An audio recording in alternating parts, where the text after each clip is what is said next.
Terus anaknya itu mengalami, mohon maaf, anensepali, lahir tanpa tempurung kepala. Jadi otaknya itu terlihat gitu. Ibunya itu nggak konsumsi vitamin asam folat selama kehamilan. Tantangan terbesar itu adalah bagaimana kita menyadarkan para bunda-bunda di luar sana tentang pentingnya kesehatan mereka. Keluar bayi itu seperti ini ya, maksudnya kayak wah.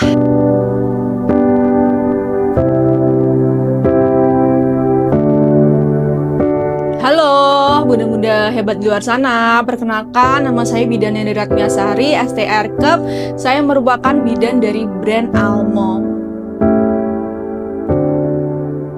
Oke, jadi kenapa sih saya terjun langsung ke dunia bidan ini? Karena yang pertama saya suka dunia anak-anak. Ya, terutama anak kecil gitu. Kemudian saya memperhatikan gimana mungkin tumbuh kembangnya dia seperti apa. Dan selanjutnya di keluarga saya ya, ini mau cerita dikit aja ya, disclaimer, mau cerita dikit. Di keluarga saya itu tidak ada yang jurusannya kesehatan. Jadi mereka rata-rata itu jurusannya ya sosial dan lain sebagainya. Jadi saya ingin menyadarkan keluarga saya betapa pentingnya kesehatan untuk mereka. Maka dari itu saya pengen nih untuk menjadi bidan. Apalagi bidan kan sangat dekat dengan para wanita, para ibu-ibu, yang mana ibu-ibu tuh nyaman ya bercerita itu antar sesama wanita. Maka dari itu saya pengen menjadi bidan, di mana menjadi bidan itu merupakan tugas yang sangat-sangat mulia ya, terutama bidan-bidan di desa, bidan-bidan di luar pelosok-pelosok, karena mereka lebih dekat dan lebih bondingnya lebih dekat dengan para bunda. Dan saya juga ingin nih membangun masa depan ibu hamil, ibu menyusui, dan juga anak-anak kecil itu agar gizinya lebih baik, agar generasi kita itu lebih bagus. Oke, untuk tantangan terbesar itu adalah bagaimana kita menyadarkan para bunda-bunda di luar sana tentang pentingnya kesehatan mereka, apalagi bunda-bunda hamil dan juga bunda menyusui. Karena di desa-desa itu masih sangat jarang informasi-informasi penting yang mereka butuhkan selama masa kehamilan, apalagi masa menyusui. Kan sekarang juga banyak yang stunting ya. Jujur di daerah saya pun itu masih ada yang anaknya mengalami stunting, dan itu nggak cuma 1-2 tapi banyak, berpuluh-puluh. Nah, itu menjadi tugas kita sebagai seorang bidan gimana menuntaskan agar Indonesia itu terbebas dari stunting seperti itu. Waktu itu saya praktik. Nah, itu di situ ada seorang ibu yang dimana dia tidak didampingi oleh suaminya. Seharusnya kan ya suaminya hadir. Nah, waktu itu saya nggak menanyakan ya, maksudnya dia kenapa kok nggak sama suaminya, dan waktu itu ditemanin oleh mertuanya dan ibunya.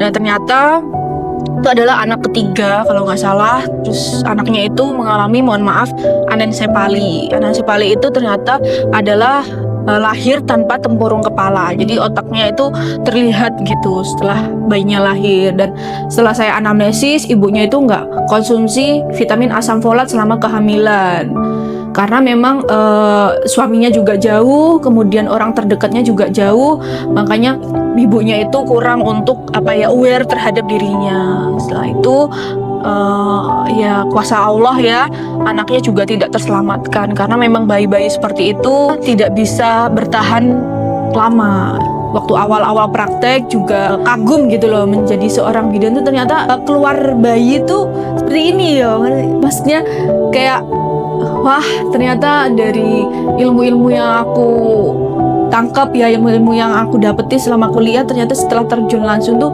realnya seperti ini, bahwa perjuangan ibu tuh sangat-sangat luar biasa. Seperti itu.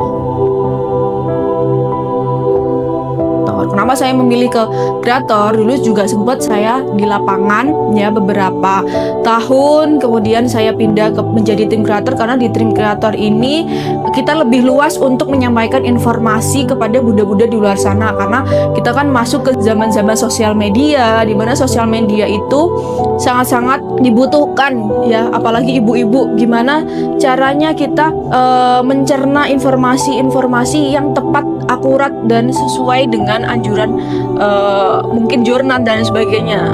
Saya ingin dengan adanya sosial media tersebut ya, dengan menjadi bidan kreator, menyampaikan informasi yang benar-benar valid, yang benar-benar sesuai dengan anjuran jurnal, penelitian. Jadi agar bunda-bunda di luar sana juga tidak miskomunikasi, nggak misinformasi juga. Jadi itu membuat saya, wah saya pengen nih untuk lebih dekat kepada bunda, tapi nggak harus di lapangan, tapi menggunakan sosial media atau media yang ada sekarang ini. Oke, pesan-pesan untuk bunda-bunda di luar sana, jangan lupa untuk tetap menjaga kesehatan ya, menjaga gizi selama hamil maupun menyusui, sampai masih kecilnya juga tumbuh dewasa agar perkembangan dan pertumbuhannya itu baik. Jangan ragu juga untuk selalu tanyakan ya, jika bunda ragu, khawatir tentang kondisi selama hamil sama menyusui atau kondisi anaknya kepada bidan, karena kita terbuka untuk bunda-bunda di luar sana yang membutuhkan jasa bidan ya. Oke, untuk sejawatku di luar sana, sejawat bidan, teman-temanku, sahabat-sahabatku, guru-guruku, dosen-dosenku, terima kasih sudah mau untuk terjun langsung demi kesehatan masyarakat Indonesia. Selamat Hari Bidan, semoga tetap sehat ya, tetap memberikan pelayanan terbaik untuk bunda-bunda, anak-anak di seluruh Indonesia, agar generasi kita menjadi generasi yang baik dan generasi emas.